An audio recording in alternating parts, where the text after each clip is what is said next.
کہہ دو کہ اگر میں اپنے پروردگار کا حکم نہ مانوں تو مجھے بڑے دن کے عذاب سے ڈر لگتا ہے۔ کہہ دو کہ میں اپنے دین کو شرک سے خالص کر کے اللہ ہی کی عبادت کرتا ہوں، اب تم اس کے سوا جس کی چاہو پرستش کرو۔ کہہ دو کہ نقصان اٹھانے والے تو وہی لوگ ہیں جنہوں نے قیامت کے دن اپنے آپ کو اور اپنے گھر والوں کو نقصان میں ڈالا۔ دیکھو یہی سراسر نقصان ہے، ان کے اوپر آگ کے سائبان ہوں گے اور نیچے اسی کے فرش ہوں گے۔ یہ وہ عذاب ہے جس سے اللہ اپنے بندوں کو ڈراتا ہے کہ اے میرے بندو مجھی سے ڈرتے رہو، اور جنہوں نے اس بات سے پرہیز کیا کہ بتوں کو پوجیں اور اللہ کی طرف رجوع کیا ان کے لیے بشارت ہے۔ تو میرے بندوں کو بشارت سنا دو جو بات کو غور سے سنتے ہیں پھر سب سے اچھی باتوں کی پیروی کرتے ہیں، یہی وہ لوگ ہیں جن کو اللہ نے ہدایت دی اور یہی عقل والے ہیں۔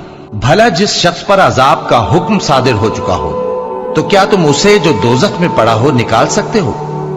لیکن جو لوگ اپنے پروردگار سے ڈرتے ہیں ان کے لیے اونچے اونچے محل ہیں جن کے اوپر بالا خانے بنے ہوئے ہیں اور ان کے نیچے نہریں بہ رہی ہیں۔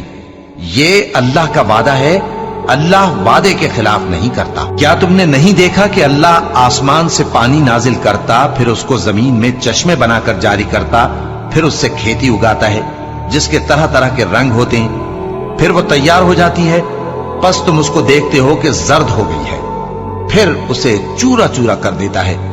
بے شک اس میں عقل والوں کے لیے نصیحت ہے۔ بھلا جس شخص کا سینہ اللہ نے اسلام کے لیے کھول دیا ہو سو وہ اپنے پروردگار کی طرف سے روشنی پر ہو، تو کیا وہ سخت دل کافر کی طرح ہو سکتا ہے؟ بس ان پر افسوس ہے جن کے دل اللہ کی یاد سے غافل اور سخت ہو رہی ہیں، اور یہی لوگ سراسر گمراہی میں ہیں۔ اللہ نے نہایت اچھی باتیں نازل فرمائی ہیں، یعنی کتاب جس کی آیتیں باہم ملتی جلتی ہیں اور دہرائی جاتی ہیں۔ جو لوگ اپنے پروردگار سے ڈرتے ہیں ان کے بدن کے رونگٹے اسے سن کر کھڑے ہو جاتے ہیں، پھر ان کی کھالیں نرم ہو جاتی ہیں اور دل بھی نرم ہو کر اللہ کی یاد کی طرف متوجہ ہو جاتی ہیں۔ یہی اللہ کی ہدایت ہے، وہ اس سے جس کو چاہتا ہے ہدایت دیتا ہے، اور جس کو اللہ گمراہ رہنے دے اس کو کوئی ہدایت دینے والا نہیں۔ بھلا جو شخص قیامت کے دن اپنے چہرے پر برے عذاب کو روکتا ہو کیا وہ ویسا ہو سکتا ہے جو چین میں ہو؟ اور ظالموں سے کہا جائے گا کہ جو کچھ تم کرتے رہے تھے اب اس کے مزے چکھو۔ جو لوگ ان سے پہلے تھے انہوں نے بھی تکذیب کی تھی، تو ان پر عذاب ایسی جگہ سے آ گیا کہ ان کو خبر ہی نہ تھی۔ پھر ان کو اللہ نے دنیا کی زندگی میں رسوائی کا مزہ چکھا دیا، اور آخرت کا عذاب تو بہت ہی بڑا ہے۔ کاش یہ سمجھ رکھتے، اور ہم نے لوگوں کے سمجھانے کے لیے اس قرآن میں ہر طرح کی مثالیں بیان کی ہیں تاکہ وہ نصیحت حاصل کریں۔ یہ قرآن عربی ہے جس میں کوئی عیب اور اختلاف نہیں تاکہ وہ ڈر مانے۔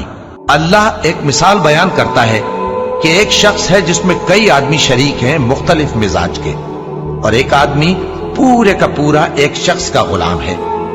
بھلا دونوں کی حالت برابر ہے؟ نہیں، الحمدللہ، مگر یہ اکثر لوگ نہیں جانتے۔ اے پیغمبر، تم بھی مرنے والے ہو اور یہ بھی مرنے والے ہیں، پھر تم سب قیامت کے دن اپنے پروردگار کے سامنے جھگڑو گے۔ پھر اس سے بڑھ کر ظالم کون جو اللہ پر جھوٹ بولے اور سچی بات جب اس کے پاس پہنچ جائے تو اسے جھٹلائے۔ کیا جہنم میں کافروں کا ٹھکانہ نہیں ہے؟ اور جو شخص سچی بات لے کر آیا اور جس نے اس کی تصدیق کی